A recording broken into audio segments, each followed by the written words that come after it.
नीटची परीक्षा या ठिकाणी रद्द झाली असं ट्विट NTA त्यांच्या ऑफिशियल ट्विटर अकाउंटवरून या ठिकाणी एक GR रिप्रेझेंट केला। खरं पाहिलं तर याच वर्षी हा घोटाळा झालेला नाही, प्रत्येक वर्षी अशा प्रकारचे घोटाळे आहेत।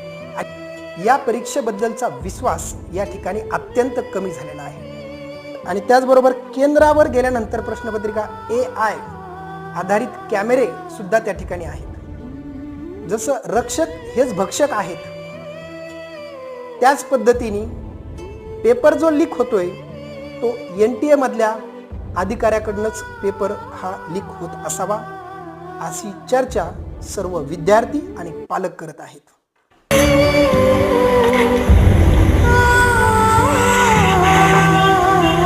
बुरा लग रहा है इस वजह से रोना।